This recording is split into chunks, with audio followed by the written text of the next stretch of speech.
What do you make of the tournament? Well, I think it's fantastic hockey. We were talking about it the other day. It's hard to stand out. It's hard to stand out because you've got the collection of, the best players, some of the best players that are available to play, right? Obviously, we know there's lots of stars that weren't involved in the tournament.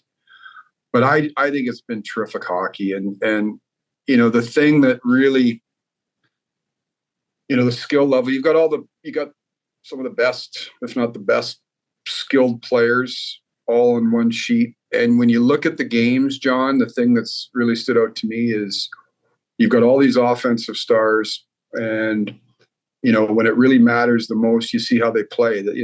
This isn't fire wagon hockey. It's not trading chances. It's, I don't know. The Canada-US game, what were the shots? 24, 20, 26, 24, 24, 22. Yeah. Mm-hmm. The checking, the way these guys, you can see how much it means to them, the way they're checking. The way there's no room, there's no space. It's fast, but you've got everybody bought in to do it right. And to me, that's a reflection of what it means to them. So I think it's been an outstanding event.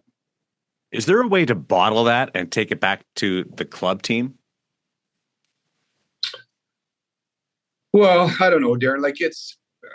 Everybody, listen, that's the goal, right? I think everybody, especially when the games mean so much, you hear all the cliche lines, right? Of getting pucks out, getting pucks in, playing behind people, and tracking and it's all checky. But that's how everybody wants to play, especially when and that's how the game is played when it means the most. In this, you've just got a collection of, you've got the stars of the league doing it, right? And you, as a manager, you watch it sort of with two hats. Your first hat is you just want to make sure everybody gets through it okay and healthy and all that stuff. And then you can't help but be a fan. We're all fans, and you marvel at the speed and like I said, just like that game the other night, the U.S. game.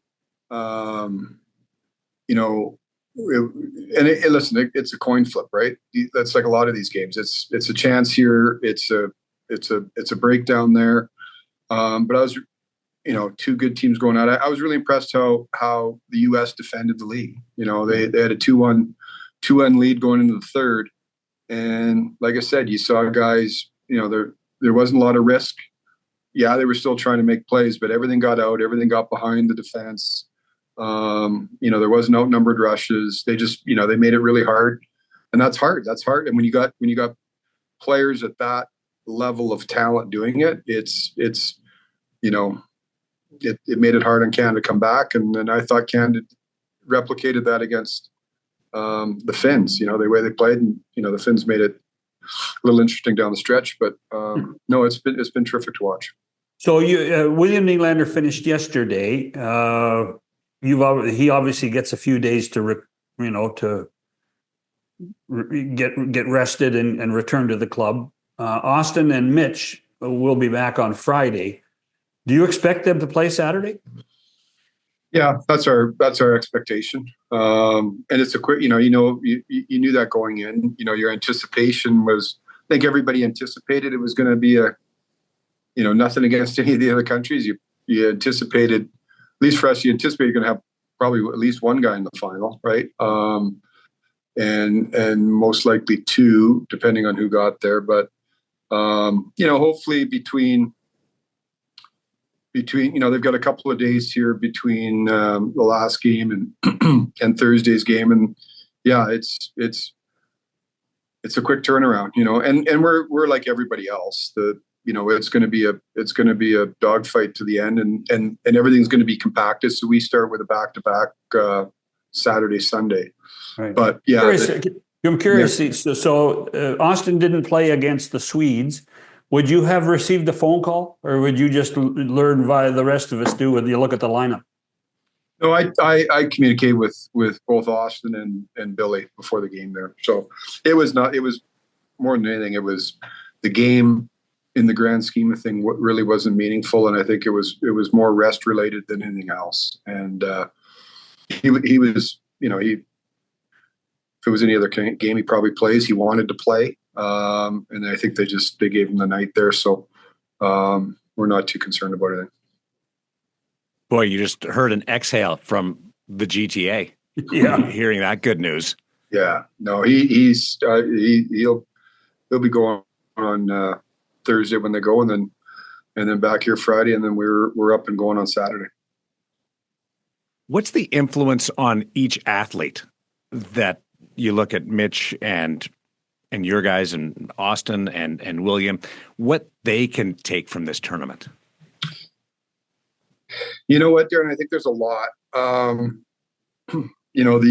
initial thing is just the level of play, right? So you're exposed to this. You're playing in these games that there's great meaning, right? Like there's great meaning, but it's just a level of play. I don't look at this as much as an international tournament. To me, this is an NHL tournament. Like this is that you're representing your country, and there's the weight that goes along with that, with the excitement, the pride, all those things, right? You pull on that jersey, and it's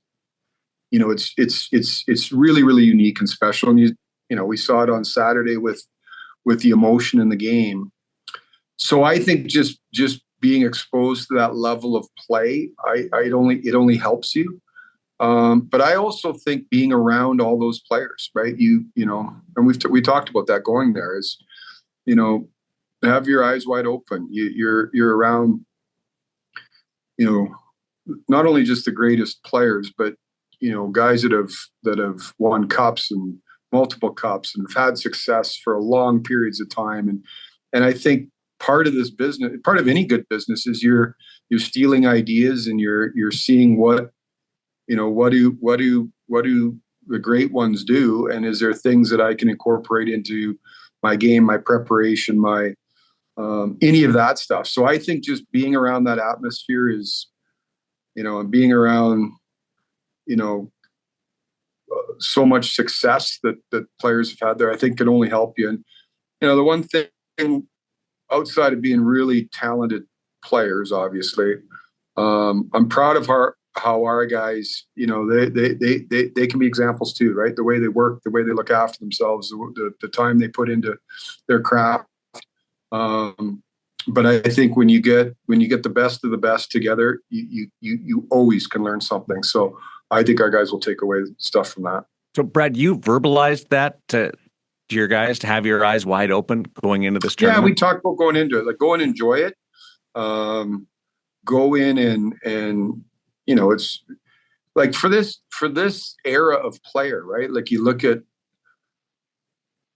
outside of World Junior, there hasn't been these events for them, right? For so long.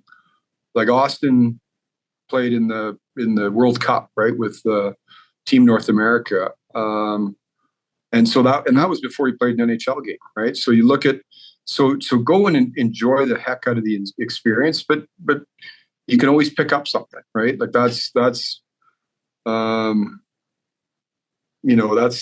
part of it. Is when you're around those players, is there a little bit of the secret sauce that you can incorporate, and they're really intelligent kids. They're kids. They're young guys, and I think they've been around the all the teams that they've been around. I think is going to serve them well moving forward.